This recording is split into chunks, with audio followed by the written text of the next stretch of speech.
Так, снял я воздушный фильтр. Сделал вот такую разметку. Потому что задолбался я перепутать потом все время их.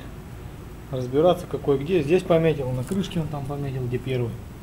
Сами провода он сделал. Зарубки. Так проще.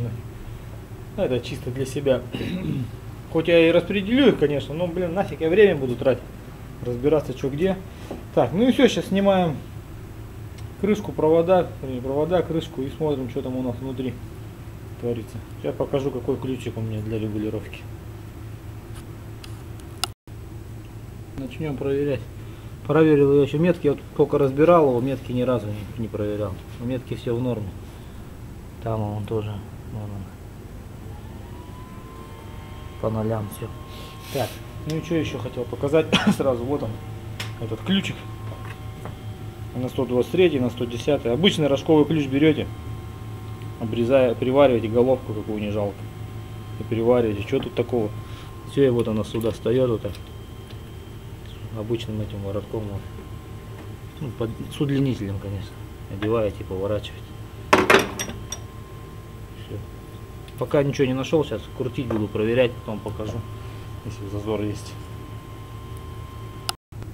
Вот один клапан нашел, немножко с большеватым зазором.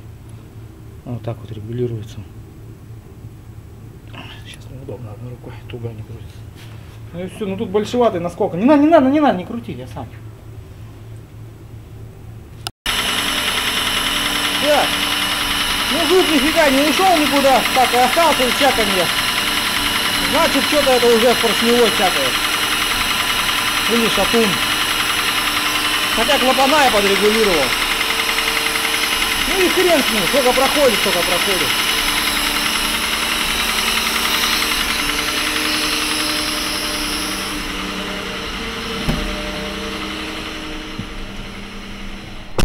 Давление нормальное.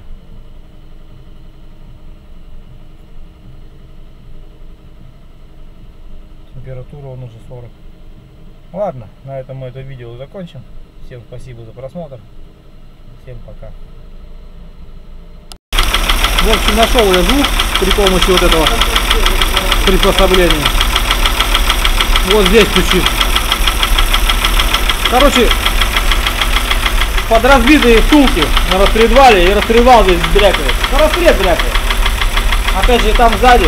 Да, он тут как раз первая втулка, на нее самая нагрузка. Она подбрякивает.